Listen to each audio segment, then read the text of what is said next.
Pues vamos a llevar a cabo este diálogo circular, como siempre, y como hemos estado tratando temas de distinta índole, vamos a dedicar esta sesión, este encuentro, a contestar preguntas en general, si les parece. Entonces vamos a empezar con las compañeras mujeres. Buenos días, presidente. Buenos días, presidente. Pues preguntarle ayer, preguntaba sobre el tema del agua. Desde mayo de 2014, el exgobernador Rafael Moreno Valle privatizó el servicio de agua potable en Puebla. Poblanos se han quejado de pues que hay cortes de agua y drenaje pese a que pues se cambió la Constitución para que se volviera un derecho humano. ¿Cuál es la postura del gobierno federal ante las privatizaciones de agua? Esa es la primera pregunta. Y le quiero hacer otra pregunta. Bueno, también ayer se la hice a Marcelo Ebrard, pero quisiera preguntársela a usted. ¿Cómo piensa contrarrestar las acciones de opositores que bloquean sus proyectos para que se dejen sentadas las bases de la 4T? Y ahora, bueno, ellos se han unido a empresas americanas y al mismo gobierno americano por lo que ha estado pasando con diferentes sucesos de Culiacán, Levarón, ahorita con lo que pasó en Bolivia, pero también hay que mencionar que su mismo partido, su mismo partido o funcionarios de gobiernos de Morena, pues repiten vicios del pasado, algunos, que también podrían retrasar podrían retrasar las bases de la 4T. Muchas gracias.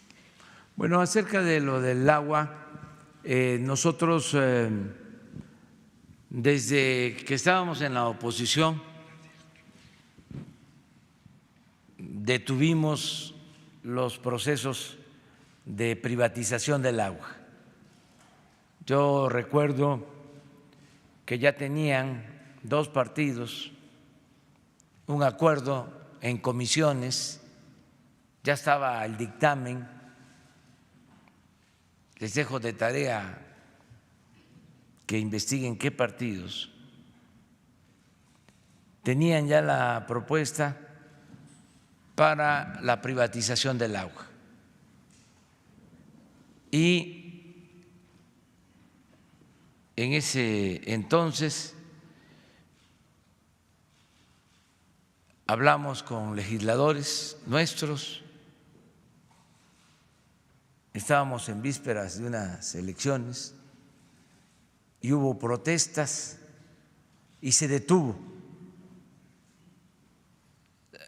el proyecto, no pasó a votación a la Cámara porque incluso tenían mayoría y podían aprobar la reforma para la privatización del agua. Fue un triunfo, de las pocas cosas que se pudieron detener. No tuvimos la misma suerte en el caso de la reforma energética, de la reforma fiscal, de la reforma educativa, de la reforma laboral. En todo eso avanzaron. Pero recuerdo bien que no pudieron modificar la Constitución y la ley de la materia para la privatización del agua. De modo que ahora está muy remota esa posibilidad, o mejor dicho, no existe ninguna posibilidad de que se privatice el agua. Se tiene que ver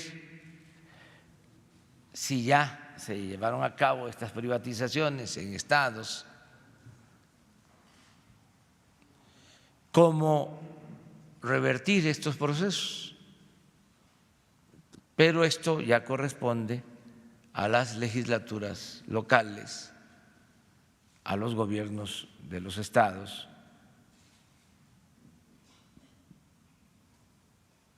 y en el caso del gobierno federal nosotros hicimos el compromiso de no hacer ninguna modificación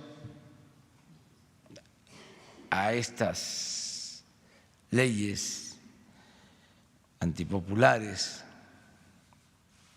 entreguistas que se aprobaron en el periodo neoliberal hasta después de transcurrido la mitad del gobierno. El segundo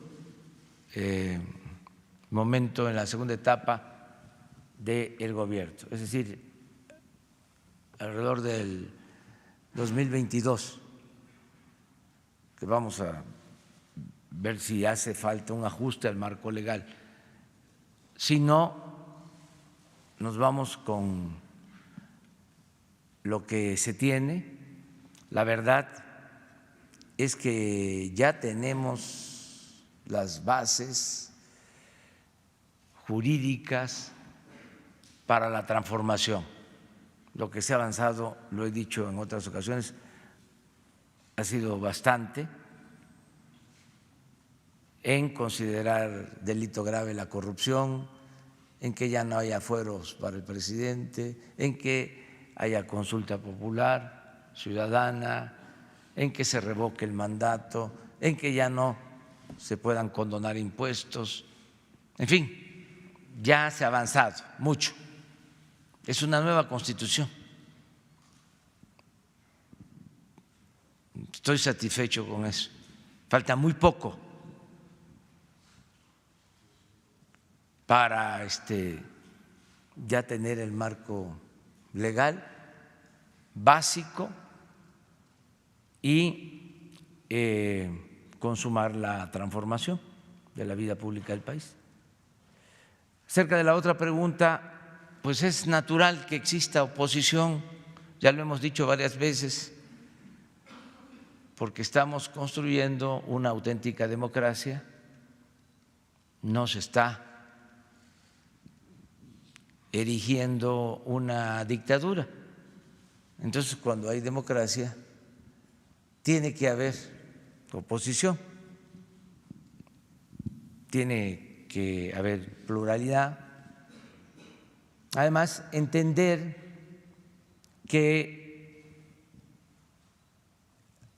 duró mucho tiempo el periodo neoliberal, el periodo de saqueo, de pillaje, y quedaron mal acostumbrados y quisieran regresar por sus fueros. Es normal, así es el conservadurismo, clasista, racista, corrupto, hipócrita, etcétera, etcétera, etcétera. Pero pues tienen todo su derecho de manifestarse, y un gobierno democrático tiene que garantizar el derecho a disentir, las libertades plenas, y eso es lo que estamos haciendo. Y vamos muy bien,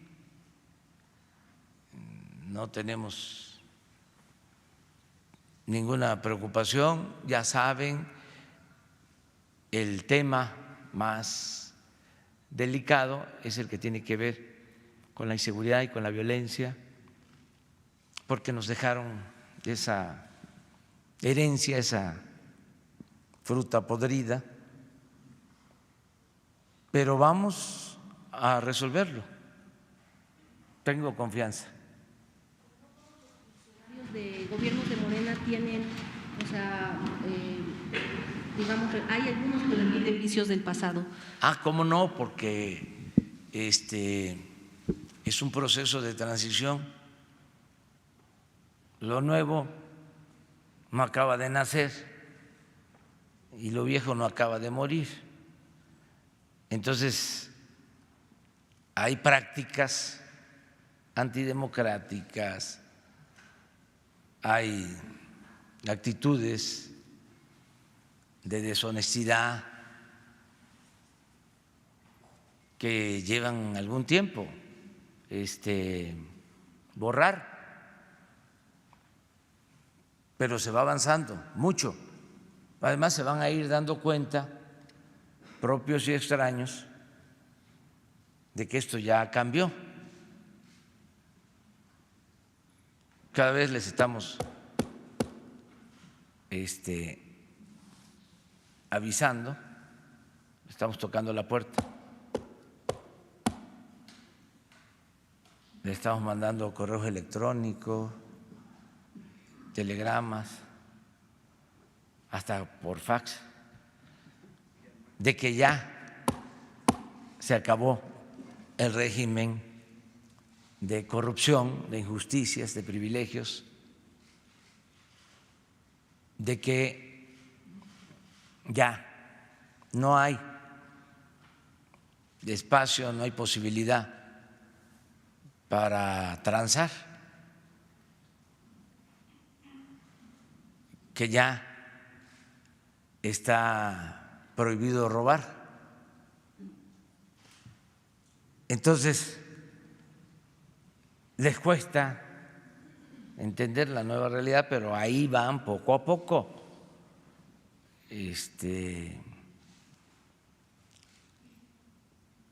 dándose cuenta de que no es una moda, de que es un cambio de régimen y que no nos vamos a mover ni un paso atrás, ni siquiera para tomar impulso. Les diría yo, tenemos prisa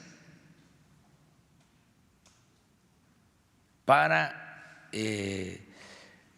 terminar de poner las bases para la transformación. Por eso les decía yo, un año. Yo creo que hasta lo podemos lograr en menos, porque ya falta poco. ¿Qué es lo que quiero? Que hasta en el peor de los casos, o sea, me voy a persignar, cruz, cruz, cruz, que se vaya el demonio y que venga Jesús, o toco madera, que regrese la maleantada al gobierno, que regresen los conservadores, los que se sentían dueños de México, corruptos, clasistas, racistas,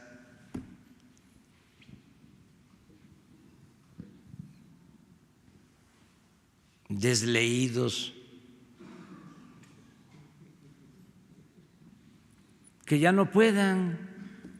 ¿Cómo van a modificar la Constitución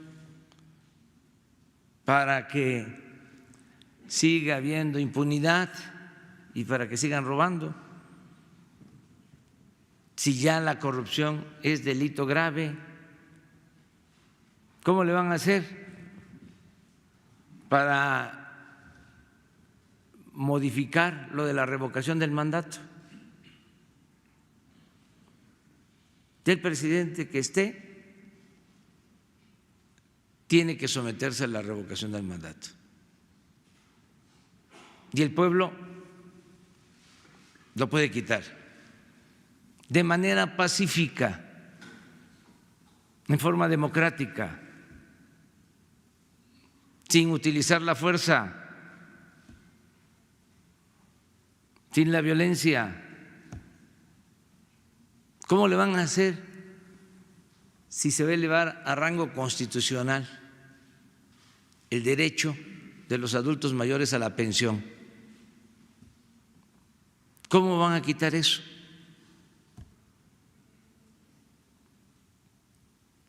Entre otros derechos sociales. ¿Cómo le van a hacer para que no haya consultas ciudadanas? ¿Cómo le van a hacer para volver a lo que hacían de condonar los impuestos a los potentados, de que pagaban impuestos todos los mexicanos, menos los de arriba? Y ahora es delito grave la evasión fiscal, el crear empresas fantasmas como hacían, la doble facturación. Entonces faltan otras cosas más. Entonces, el marco legal ya. Además, se ha avanzado en la práctica. Estoy contento porque de cada 10 hogares de México, en 5 está llegando cuando menos un apoyo. Y a los más pobres, a los indígenas, de cada 10 hogares, hasta ahora en 9 está llegando un apoyo. Y va a llegar a los 10. Va a ser 100%. Entonces, no solo es el cambio al marco legal, lo que yo llamo la nueva Constitución, sino es lo que se está haciendo en la práctica. En cuanto a beneficios, becas, apoyo a los adultos mayores, a personas con discapacidad, los jóvenes construyendo el futuro, todo lo que se está sembrando de árboles maderables, frutales. Este año 500,000 hectáreas. Están trabajando como sembradores 200,000 campesinos con empleos permanentes. El año que viene, por eso quiero un poquito más de tiempo, porque vamos a llegar a 1,000,000 de hectáreas, 400,000 sembradores. Y que podamos mejorar los salarios. Este año se avanzó, aumento de salario del 16% del salario mínimo, no se había hecho en 36 años, en todo el periodo neoliberal. Hoy seguramente no viene en los periódicos ni en los medios, o en algunos posiblemente sí, pero se da a conocer la cifra del Seguro Social en cuanto a generación de empleo. Estamos creciendo.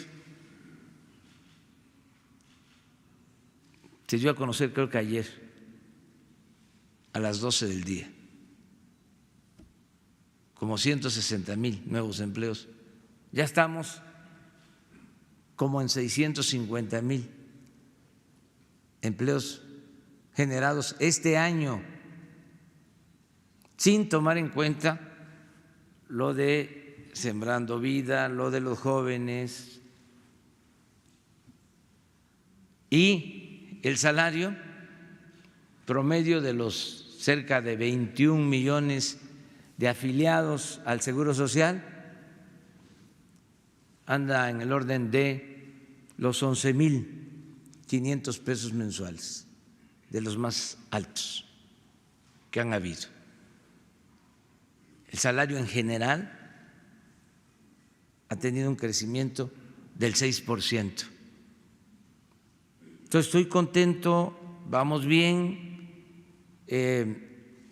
necesitamos un poco más de tiempo, pero a tu pregunta, también respetar a los opositores, nada más que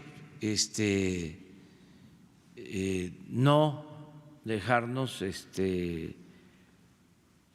llevar por los cuestionamientos, porque imagínense si yo me guiara por lo que se dice en los periódicos, o en los programas de radio, o en la televisión, en los reportajes de televisión, los cuestionamientos al gobierno, no, pues no podría yo hacer nada. Pero como tengo mi conciencia tranquila y además tenemos el apoyo de la gente, pues vamos hacia adelante a cumplir con nuestra tarea, con nuestra misión de transformar a México, y con mucho entusiasmo, con mucha alegría, sin preocuparnos, más que nada ocuparnos de la transformación.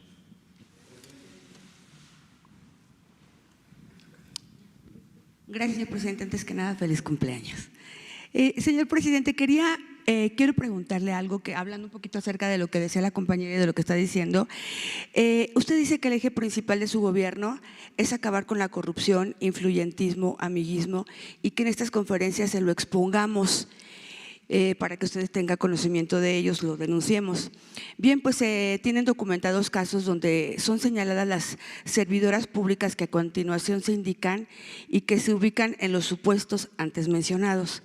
Es Almadelia Arriola Beltrán, fiscal de extinción de dominio de la Procuraduría de la Ciudad de México, denunciada por corrupción, discriminación, influyentismo, entre otras. Tengo a Noemí Beraud, experredista y coordinadora de logística de comunicación social de Presidencia, quien trunca el trabajo de algunos reporteros y youtubers que cubren su conferencia ejerciendo discriminación a los medios no tradicionales.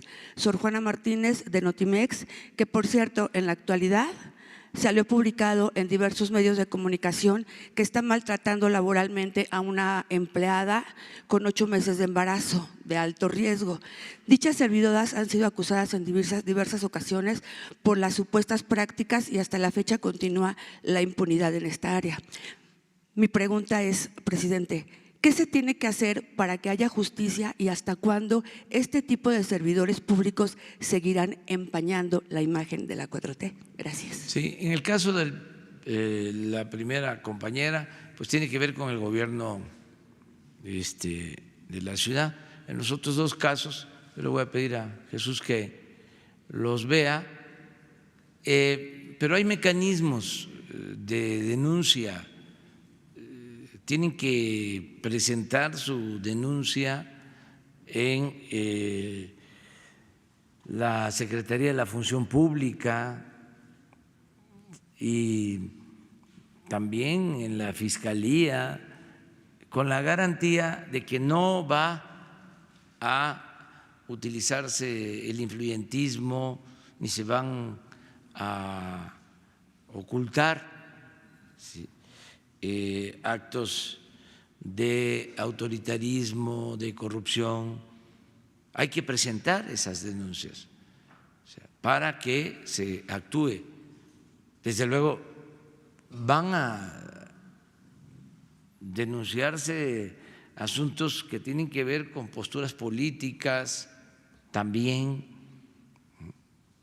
De todas maneras, hay que analizarlos, hay que verlos, hay que ventilarlos, que nada se quede sin ser analizado, pero buscar los mecanismos. Es decir, presenté esta denuncia, han transcurrido tanto tiempo, ¿sí? no me han dado respuesta y seguir insistiendo, o sea, no darse por vencidos.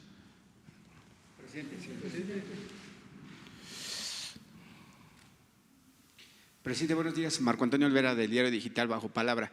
Con la llegada de Evo Morales a territorio mexicano, México marcó un liderazgo en el terreno diplomático y democrático en la América Latina. ¿Cómo cuidar ese liderazgo, presidente, que se había perdido en los últimos 40 años en el terreno internacional y al mismo tiempo cuidar lo interno del país ante el canto de sirenas que pretenden golpear las estructuras de su proyecto de gobierno? Por favor. Bueno, nosotros tenemos, vuelvo a lo mismo, que apegarnos a los principios, en este caso de política exterior de México, a lo mejor de nuestra tradición diplomática. Es un timbre de orgullo lo que se ha hecho en la historia de México. Ningún país en el mundo tiene un historial tan consecuente y digno en materia de asilo como nuestro país.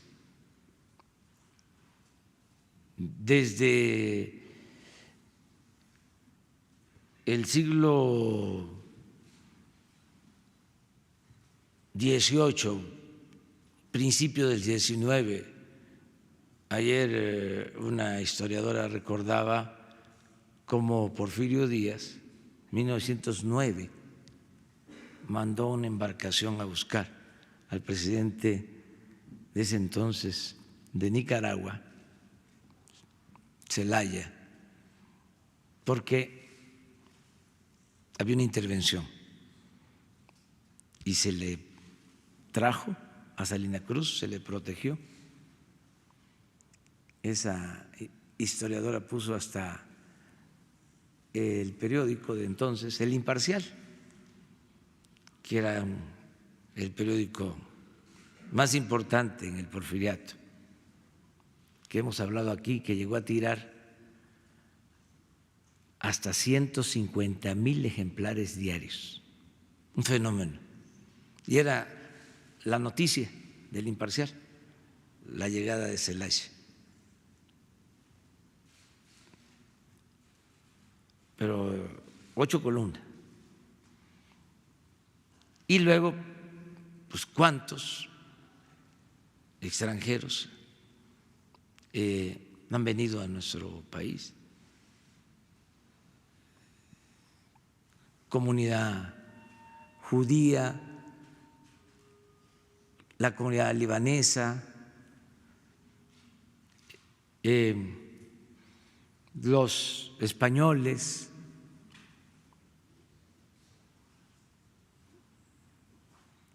luego de América del Sur, en los años 70, de casi todos los países de América del Sur, muchos que salvaron la vida por el apoyo, la protección que les dieron los gobiernos de México, el pueblo de México.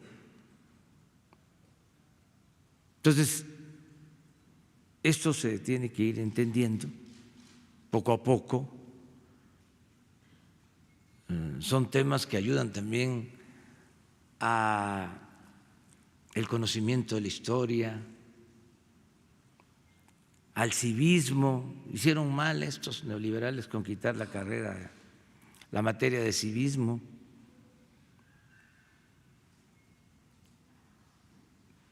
Son procesos importantes y nosotros pues vamos a continuar con esa política. Lo demás es realmente menor y mezquino, que quién paga los gastos que por qué se les da casa y alimentos, digo, y cosas por el estilo, ¿no? Que demuestran pues una actitud muy elemental, muy propia del conservadurismo, ¿no? Y cuando hablo del conservadurismo, no es que estén en contra mía, de Andrés Manuel, están en contra de la idea, de lo que represento. Y así es también, no es en contra de la persona, es lo que representa por su manera de pensar, por su forma de ser. Por eso hablo de que si es un asunto político y que existe el pensamiento conservador y son de determinada forma y con matices y de acuerdo a las características de cada pueblo, porque hay unos que actúan de una forma y otros de otra, pero por lo general así es en el mundo, O sea, tanto en el pensamiento liberal como el pensamiento conservador. Entonces, no extrañarse de esto, ayudan estas cosas, ¿saben a qué? A que emerja lo que está oculto, por ejemplo, el racismo.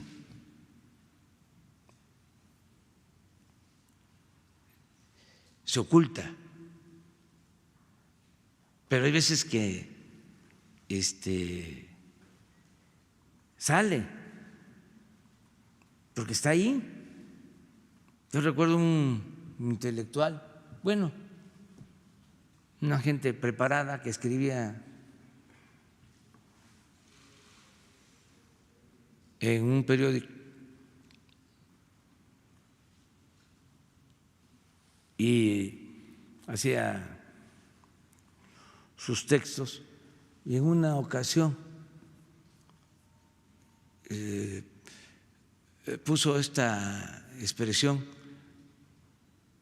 de que no era culpa de el indígena, utilizó otro término todavía más despectivo, sino del que lo hace compadre. O sea, la expresión más racista que puede haber, o de las más racistas que puede haber. Estoy hablando de un intelectual. Pero además, supuestamente de izquierda. Y ahí está el racismo. Pues es que eso siempre ha existido. El presidente Juárez lo trataron muy mal, al mejor presidente que ha habido en la historia de México, indígena zapoteco. ¿Qué hacían los conservadores? Las mujeres, con todo respeto, las que pertenecían a la aristocracia de ese entonces, iban al baño y decían: voy al Juárez.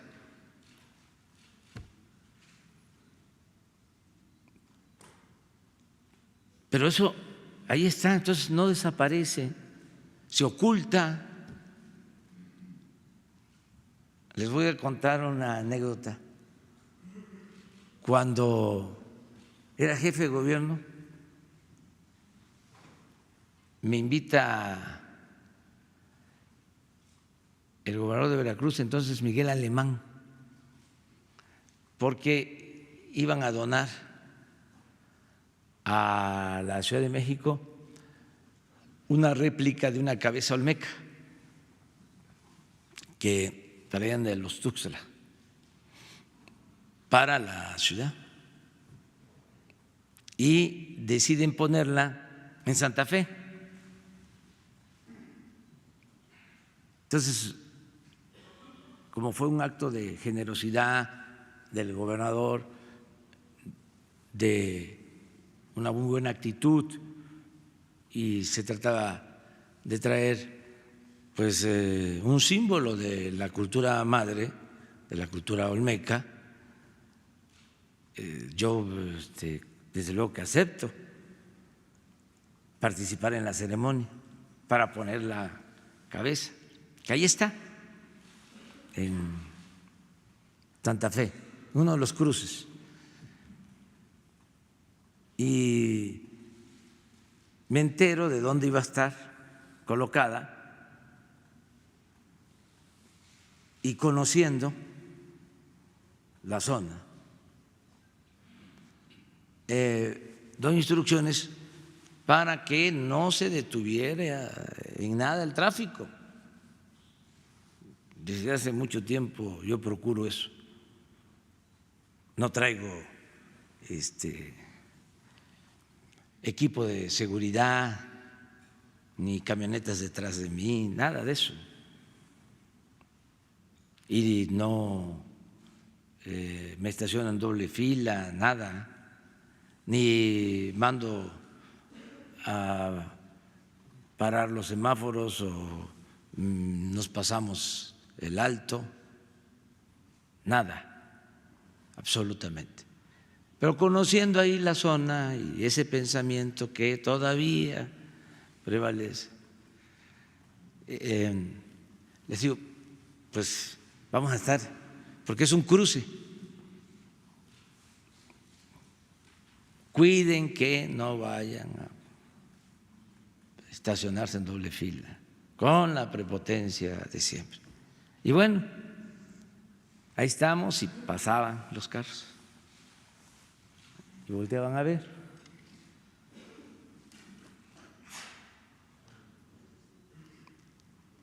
Y se extiende más de la cuenta el acto, habla el gobernador, ya, cuando me toca hablar a mí, pues yo ya quería terminar lo más pronto posible. Pues estábamos ahí como en un aparador expuestos. Ya estábamos por terminar, cuando de repente, no, ya había ido a terminar. Ya era nada más cantar el himno nacional. De repente pasa una señora, un carro elegante, y me ve, y va, y baja el vidrio y grita: Andrés Manuel, eres un naco.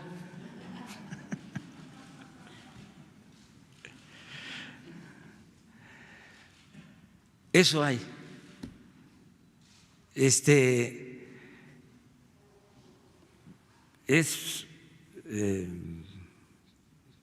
muy propio, pues, todavía de las actitudes. Todavía se padece de eso en nuestro país. Se oculta, pero hay racismo. Entonces, cada vez que hay un asunto como estos que estamos ahora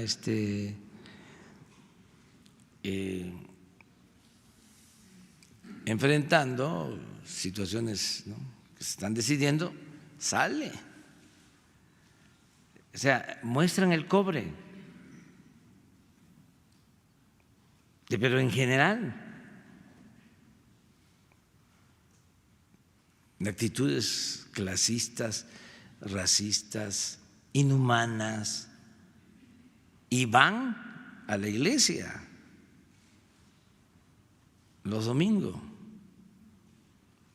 y comulgan, o a los templos. Pero bueno, así es el conservadurismo, siempre ha sido así. Presidente, la segunda pregunta, si me lo permite. Ayer se suscitó algo ya nada extraño en la Cámara de Senadores por parte del panista Gustavo Madero. Usted ha defendido siempre al apóstol de la democracia, Francisco I. Madero, con el respecto a la elección de la presidenta de la Comisión de los Derechos Humanos, la señora Piedra. ¿Cuál es el eje de su gobierno para dejar en el pasado la violación de los derechos humanos, sobre todo de los indígenas, presidente, y de la gente pobre, que es la que menos tiene dinero para accesar a la justicia y se respeten sus derechos? Pues lo que decía Morelos, que haya tribunales que protejan al débil de los abusos que comete el fuerte. Y estoy muy satisfecho con lo que se resolvió en el Senado de darle el nombramiento a Rosario Piedra Ibarra, porque ella vivió en carne propia lo que es la desaparición de su hermano, y su mamá toda la vida se ha dedicado a eso. Es un ejemplo de dignidad, de justicia, doña Rosario, y la organización que crearon, Eureka, de madres de hijos desaparecidos. Estoy muy contento, muy satisfecho con que se haya tomado esa decisión, porque se está haciendo justicia. Que no les gusta a los del PAN, volvemos a lo mismo. Pues ellos quisieran que continuaran los que han estado en la Comisión de Derechos Humanos, que se han dedicado a solapar violaciones de derechos humanos. Entonces, es también entendible la actitud que tienen.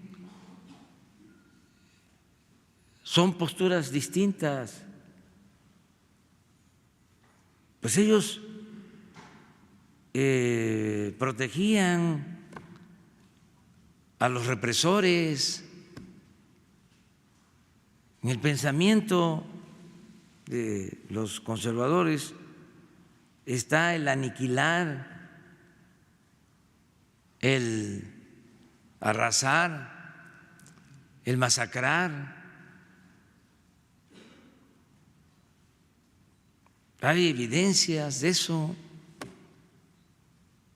Entonces quisieran que la Comisión de Derechos Humanos siguiera convertida en un florero,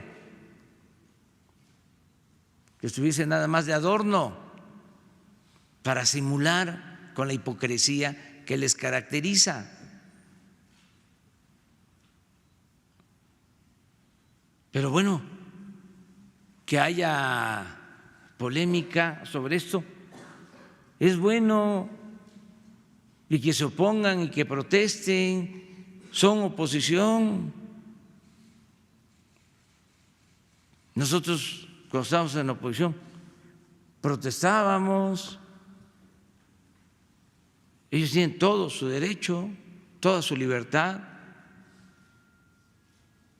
a presentar denuncias.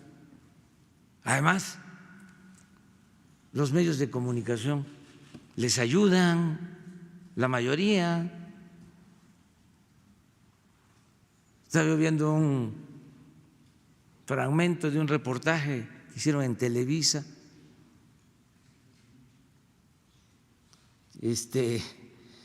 entrevistando a Rosario,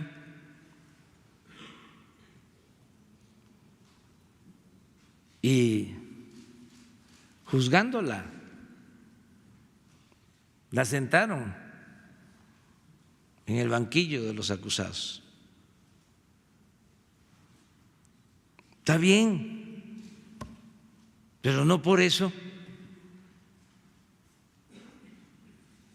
se va a dejar de tomar una decisión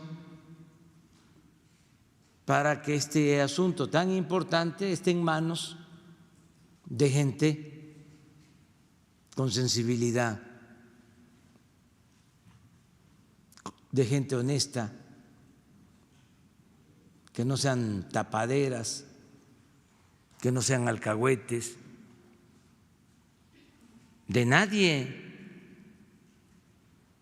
Y en el caso de nosotros es un orgullo poder decir que el Estado mexicano ya no es, como era antes, el principal violador de los derechos humanos. Y esa es una gran diferencia. Pero estamos viviendo tiempos interesantes, o sea, que nadie diga que se aburre.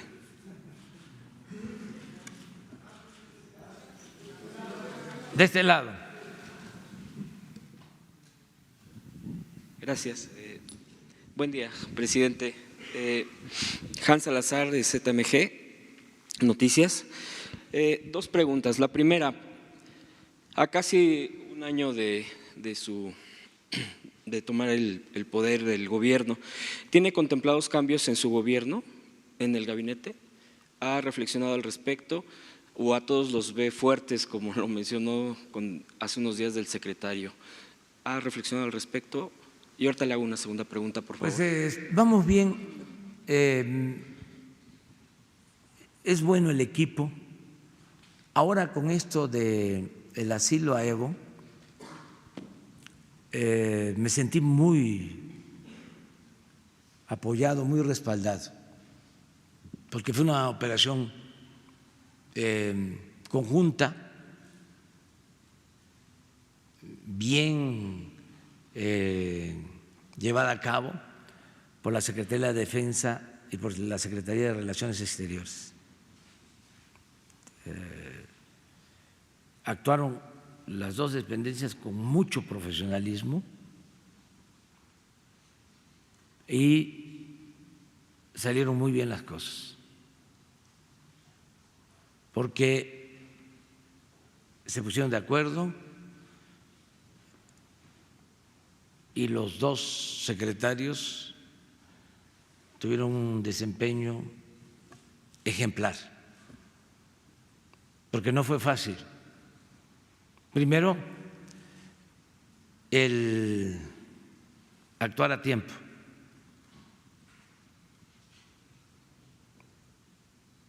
Porque el avión se envió con anticipación, porque era una cosa de horas. A partir de que se da la instrucción, se prepara todo y a como estaban las cosas, a lo mejor no iban a dejarlo llegar. Sí, hubiese salido tarde. Y luego, pues todo lo que ya se comentó ayer y tuvo que ver con un trabajo coordinado. Entonces,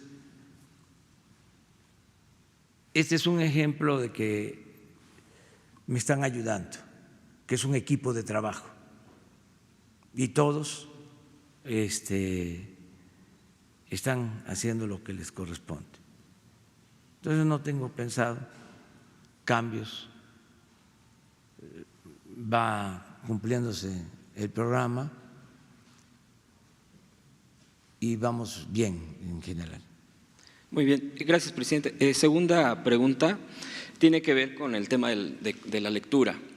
El día de ayer se celebró en México el Día Nacional del Libro por motivo del natalicio de Sor Juana Inés de la Cruz. En este marco, ¿qué opinión le merece la realización de la Feria Internacional del Libro en el CENART que se está llevando a cabo? Y además conocer cómo va la implementación de la Estrategia Nacional de Lectura que presentó usted el pasado 26 de junio. Va muy bien, este es uno de los programas más importantes, el del fomento a la lectura, la impresión de libros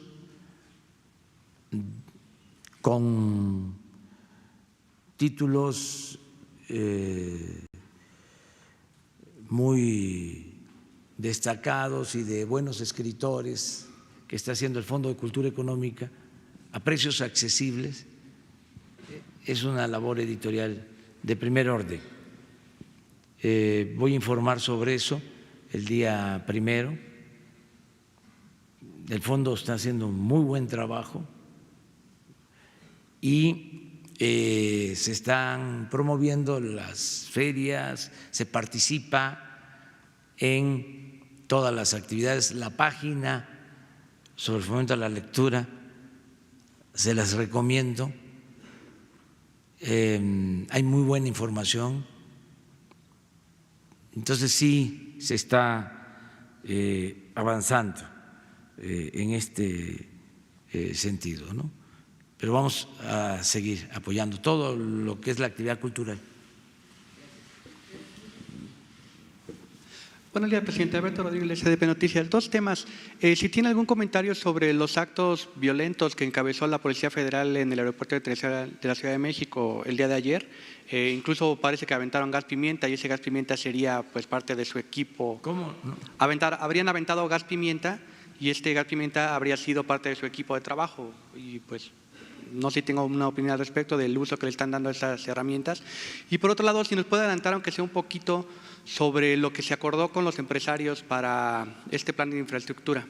Por favor, gracias. Sí, sobre lo primero, sigue habiendo mucha provocación.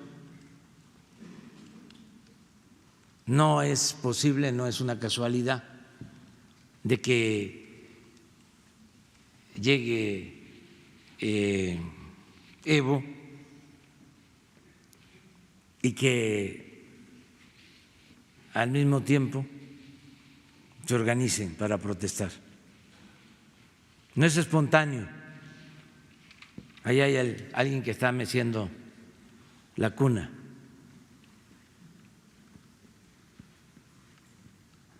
Ya nada más es cosa de decir de parte de quién, pero es evidente que es un acto de provocación.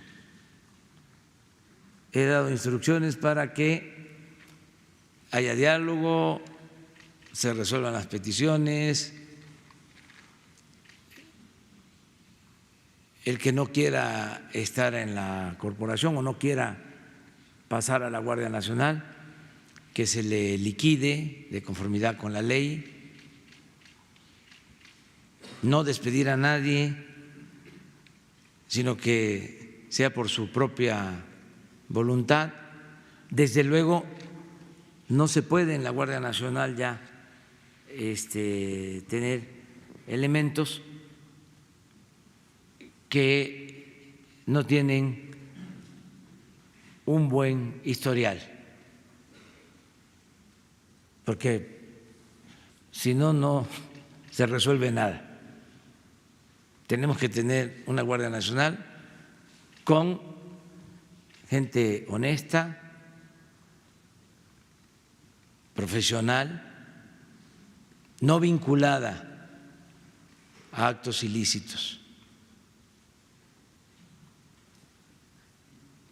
Pero todas las garantías de diálogo, de acuerdo, de liquidación, de conformidad con la ley, y decirles a los que están manipulando de que si tenemos información, aquí los vamos a denunciar, sea quien sea.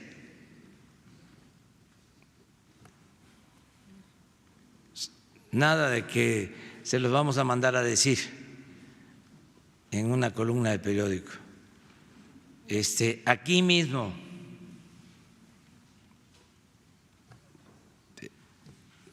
porque está muy raro. ¿Cómo es?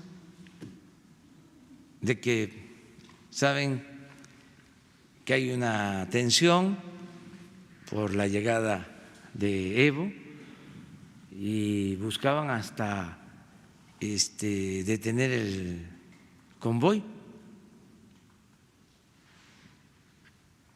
¿Quiénes están en esto? Pórtense bien, todos a portarnos bien. Sobre el plan de infraestructura, ¿algo que nos pueda adelantar? Bueno, nos reunimos con representantes del sector empresarial, se avanzó bastante en la definición de un plan de inversión para la infraestructura del país y pronto vamos a suscribir un acuerdo, pero va avanzándose, hay coincidencias y en unos días más vamos a presentar este plan. Como ayer se dijo, y éramos muchos los que estábamos, entonces no es ninguna indiscreción ya decirles de que el martes 25, 26, ya se los habían dicho, ¿no? Ya, entonces,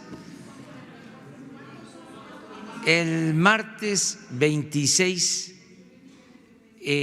aquí, temprano, se da a conocer ya el acuerdo. Todos los proyectos y los costos estimados y en qué consisten. Martes 26. Miren, yo pensando que no lo sabían. ¿Mande? Estos 15 proyectos que arrancarían de manera inmediata en el 2020. Tiene que ver con infraestructura, de acuerdo a lo que se analizó ayer, ampliación de aeropuertos, carreteras y otras obras, pero se va a buscar que sea el mayor número posible y que se pueda ir haciendo por etapas, porque son muchos proyectos, pero lo que se busca es no firmar un acuerdo en lo general, en abstracto, sino lo que se va a hacer proyecto por proyecto, precisarlo, sí, puntualizar. En el marco de la legalidad, si se necesitan licitar, mande, pura inversión privada. El porcentaje que hace falta, se dice que solamente se ha ejercido un 60 y tantos % de la inversión pública y que sería muy difícil, lo que restaría pues sacarlo de inmediato, esto ante el escenario de un crecimiento cero en el mejor de los casos para este año, presidente, y pues el reto de fomentar este crecimiento y junto con la expectativa también que se tiene de una reducción en la calificación de Pemex. O sea, es un panorama sobre todo global, que se habla de una disminución en los precios del petróleo para el próximo año, internacional, y que nos va a pegar de una u otra forma. Ay, nanita, vamos bien en la economía y son varios los indicadores que tenemos para probarlo. Les hablaba yo de que se están creando empleos, está creciendo el consumo, está aumentando la inversión extranjera, está aumentando el monto de las remesas, tenemos inflación controlada de acuerdo a lo proyectado por el Banco de México, el peso fuerte, en fin, estamos bien. Se está recuperando la producción petrolera. Por primera vez en 14 años no se ha caído la producción petrolera. Al contrario, vamos a cerrar el año con 50,000 barriles adicionales, 50,000 barriles diarios adicionales.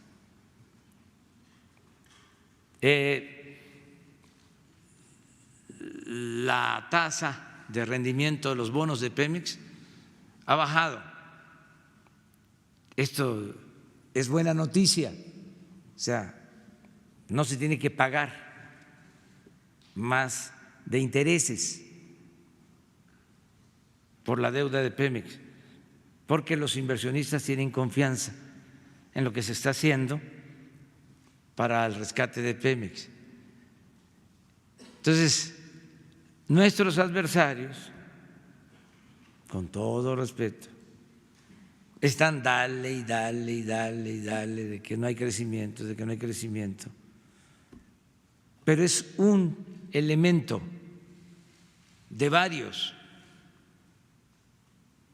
factores. Entonces, con la inversión pública, que es muy importante, suficiente,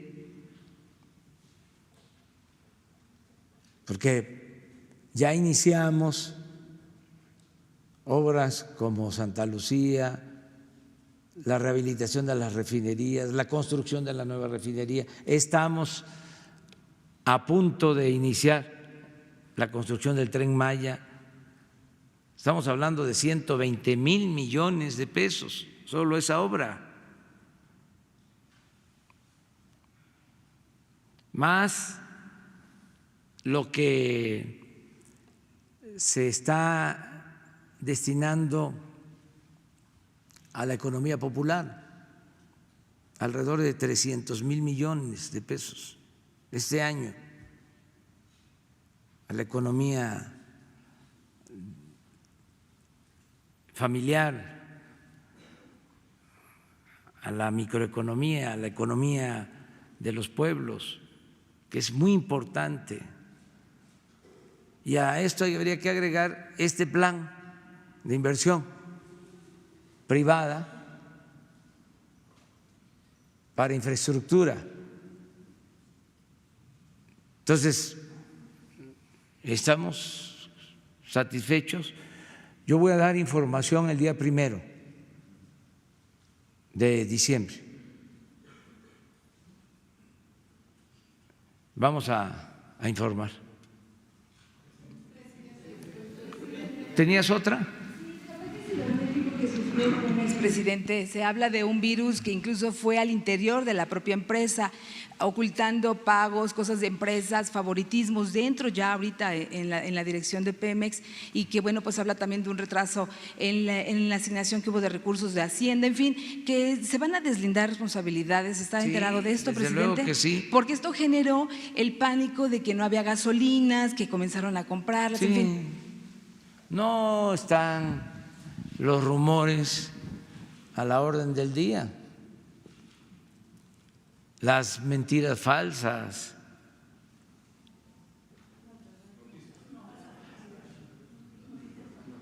Perdón, las noticias falsas. Noticias falsas o verdades a medias. Entonces, todo eso se va aclarando, todo eso se va a resolver. Hay pues resistencias al cambio, como es normal, pero también les digo, no es para quejarnos. La transformación se está llevando a cabo sin muchos sobresaltos, con tranquilidad, sin violencia. Y es una transformación. No olvidemos lo que fueron las 3 transformaciones anteriores. Desgraciadamente hubo violencia, se hicieron con las armas, hubo mucho sufrimiento. Esta es una transformación pacífica y hemos avanzado mucho y es igual de profunda que las otras 3 transformaciones que hemos tenido en la historia del país.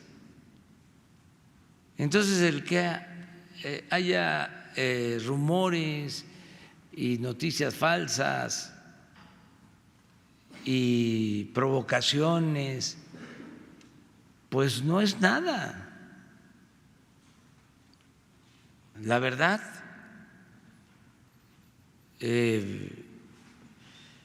hemos corrido con suerte,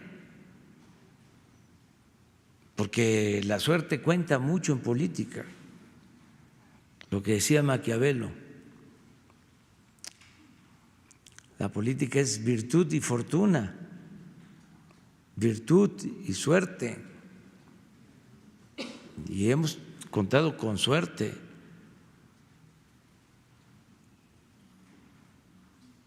Y los opositores, aunque están como desquiciados, los conservadores muy nerviosos y derrotados moralmente, porque acaban de dejar el gobierno. ¿Cómo dejaron al país? ¿Qué fueron los 36 años de política neoliberal o neoporfirista? Un rotundo fracaso para el pueblo de México, un periodo de los más oscuros y sin duda el más corrupto en la historia de México. Entonces, está difícil de que puedan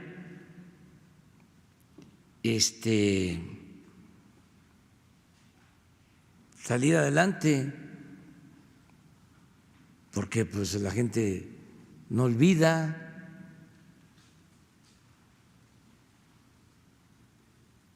Imagínense si ellos hubiesen actuado de manera consecuente, si no hubiese corrupción, si hubiesen actuado con justicia, con legalidad, si hubiesen garantizado la paz, la tranquilidad,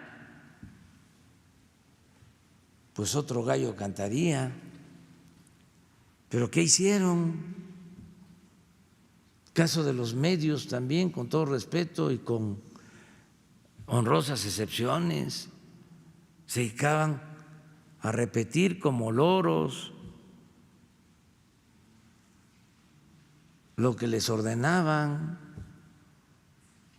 boletines, ya hemos hablado en otras ocasiones.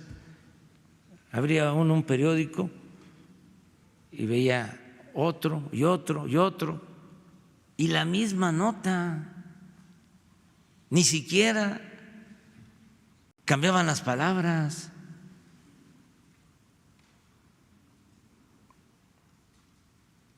Y ocultando la verdad, manipulando, difamando a opositores.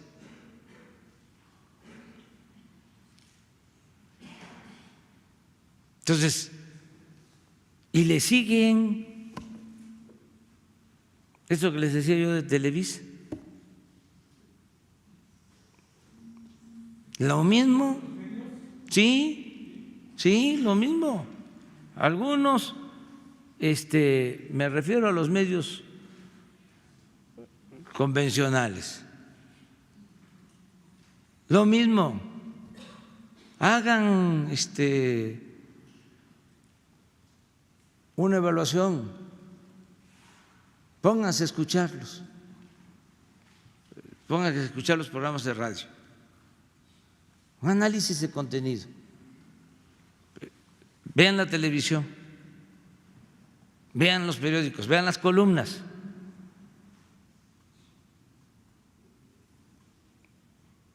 De manera objetiva. No ha cambiado. Y resulta que es una nueva realidad. Y aquí vuelvo a decir, si no fuese por las redes sociales, no tendríamos defensa. Por eso digo, las benditas redes sociales, aun cuando ahí también se lanzan y las utilizan para distorsionar información y todo, pero como hay más libertad, la gente puede decir esto es mentira y de inmediato esta es una noticia falsa.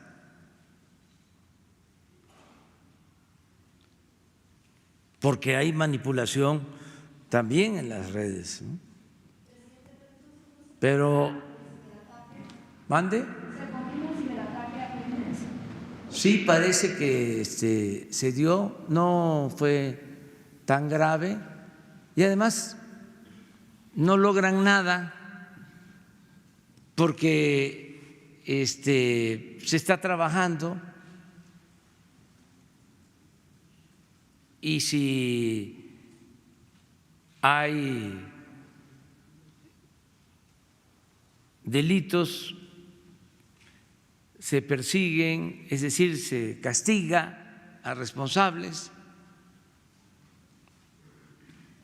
pero es parte pues de los obstáculos que tenemos que enfrentar, pero no hay problemas mayores. Lo importante es que ya estamos en 1.720.000 barriles diarios. Ah, sí, no, claro que sí. Sí, como todo, o sea, hay de estos ataques cibernéticos a bancos en todo el mundo, sí.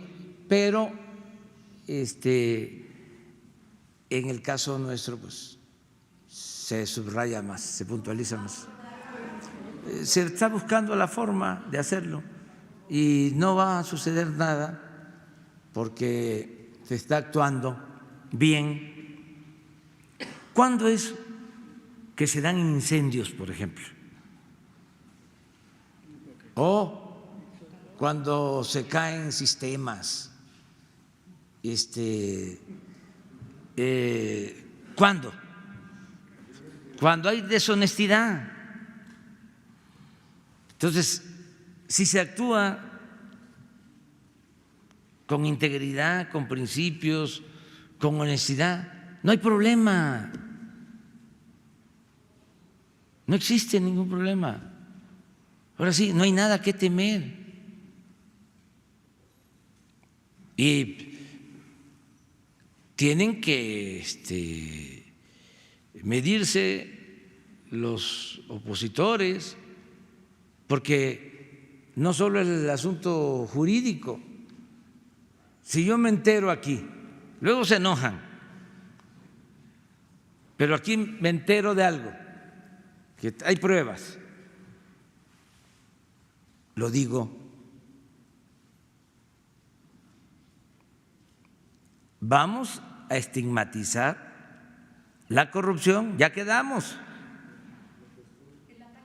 ¿El ciberataque viene de los conservadores? No sabemos,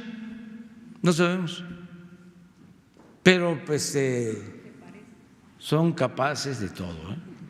Oiga, ¿ya no hay Evo Morales en la herradura o en el campo? No. ¿Lo va a ver hoy?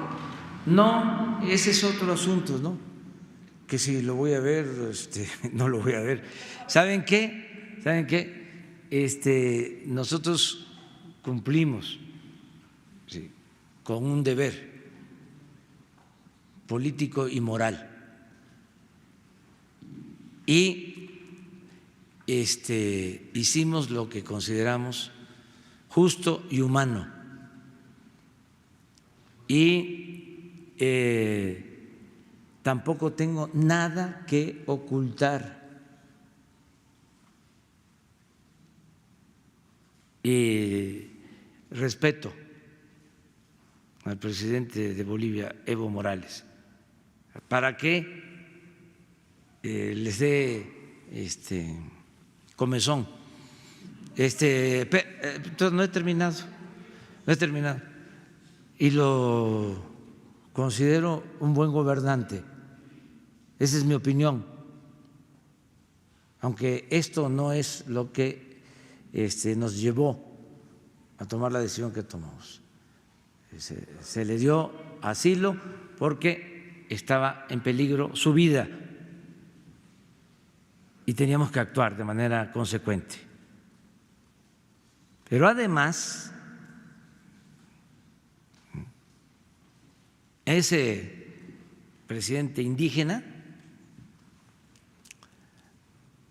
dejó muy buenos resultados y ojalá y se conozca cómo se comportó la economía, cómo sacó a Bolivia de ser un pueblo con mucha pobreza, con mucha marginación, cómo lo sacó adelante. Bolivia era de los pueblos más atrasados del continente. Estos que tienen obsesión por el crecimiento económico, no tú, sino ¿saben cuánto fue el crecimiento económico en Bolivia? En promedio 4%, de los más altos de América Latina en todo un periodo. Pues no solo eso, no fue crecimiento solamente, fue desarrollo. Así como ahora nosotros tenemos 60 millones de mexicanos viviendo en la pobreza, habían el 60% de mexicanos tenemos viviendo en la pobreza. Cuando llegó Evo había el 60% de bolivianos viviendo en la pobreza. Y, permíteme, y sacó de la pobreza a la mitad. Es decir, dejó 30%. Del analfabetismo pasó del 13 al 4%. Sí. De la desocupación pasó del 9.2 al 4%. Sí. Entonces ya, ese es otro asunto. Entonces, ¿por qué no lo voy a ver en el caso de que así lo considere él o lo considere yo, si es necesario? Él ya está aquí, ya sea en la herradura. Sí, pero yo quiero que él tenga tiempo y libertad para sus cosas y soy respetuoso de sus tiempos, de su agenda. Él debe de sentirse en México como en su casa. Eso sí. Y si usted me pidiera que yo hablara con otro personaje, a lo mejor les diría no, con ese no. Pero con Evo, si se pudiese establecer comunicación, si hace falta, claro que sí. ¿Se pensó con esto la relación bilateral con Bolivia, con el gobierno que ya está instaurado en Bolivia? los expertos, los internacionalistas dicen que a lo largo de la historia de las relaciones bilaterales con Bolivia, pues finalmente nunca había habido momentos pues, de tensión. ¿Cómo es ahora? ¿Hay tensión, no hay tensión con el gobierno que quedó? Valorar cómo se presentan las cosas hacia adelante, y eso lo está analizando muy bien la Secretaría de Relaciones Exteriores. Nosotros tenemos ahora el compromiso de traer a México a quienes están en la embajada, ¿sí?, y a quienes nos han pedido asilo. Entonces, eso lo tenemos que llevar a cabo y corresponde a la Secretaría de Relaciones Exteriores. Gracias. Justo una pregunta sobre eso. Presidente, bueno, ¿sí? Presidente, buenos días. De la agencia de noticias mexicana Notimex. Me gustaría preguntarle, presidente, si la residencia de Evo Morales sería en algún edificio de gobierno, si se está contemplando. Se habla de que estuviera en algún edificio de gobierno. Y hay una segunda pregunta que a mí me gustaría hacerle, presidente. Si me contesta esta primera y le hago la segunda. Sí, es un lugar, una vivienda que se le proporciona del gobierno federal, del gobierno de la República, para su estancia. Y también con la protección necesaria. Todo esto. ¿Sería una militar? Estamos viendo eso. No puedo, por razones obvias, comentarles, pero sí está con nosotros, está muy bien, y yo le mando un abrazo desde aquí. Ya voy a terminar, porque me están esperando los chanchamitos. Presidente, mi segunda pregunta nada más. Un poco regresando al tema de los policías federales que ayer se manifestaban. Ellos aseguran que son cerca de 13,000 elementos que no se quieren integrar a la Guardia Nacional, y como usted menciona, pues si no se quieren integrar, está la posibilidad de liquidación.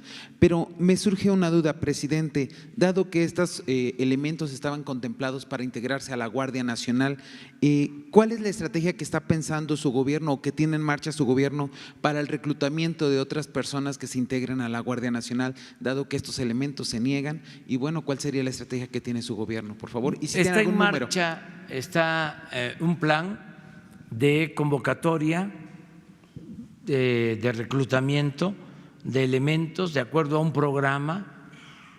No vamos a tener dificultad para reunir los 140,000 elementos que se necesitan en la Guardia Nacional,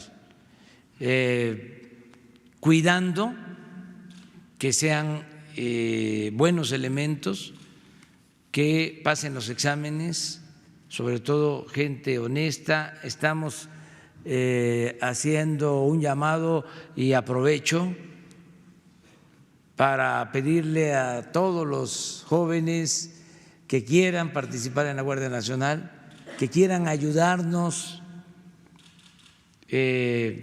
para garantizar la paz, la tranquilidad de México, que quieran servir a la patria, no solo porque van a tener buenos sueldos, prestaciones, sino también porque van a dar un servicio a la sociedad, al pueblo de México, para que podamos garantizar la paz y la tranquilidad. Ellos se van a sentir muy orgullosos de participar, de formar parte de la Guardia Nacional, por la labor que tenemos. El propósito es que se pacifique a México por completo, y eso lo tenemos que hacer entre todos.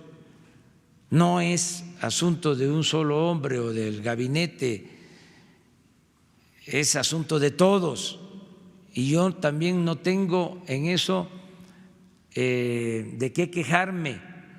No saben cuánto apoyo recibo de la gente, millones de muestras de solidaridad, de apoyo.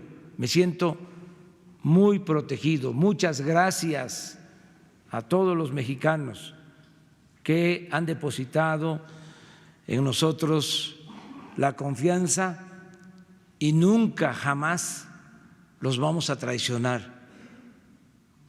Esta es una oportunidad para expresar mi agradecimiento a los mexicanos, muchos, millones que nos están apoyando. Y aprovecho pues también agradecerles porque hoy, que es mi cumpleaños, me han hablado, me han mandado recado, hay música aquí afuera en el Palacio, mariachis, mañanitas, muchas gracias. Voy a estar aquí trabajando. Sí, soy del 53, hay una canción que canta Ana Belén, nací en el 53, me gusta mucho esa canción, pero les quiero presumir algo. ¿Se vale? Bueno,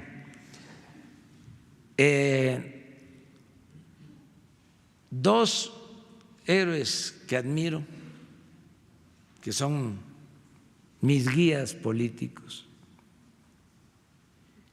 y espirituales,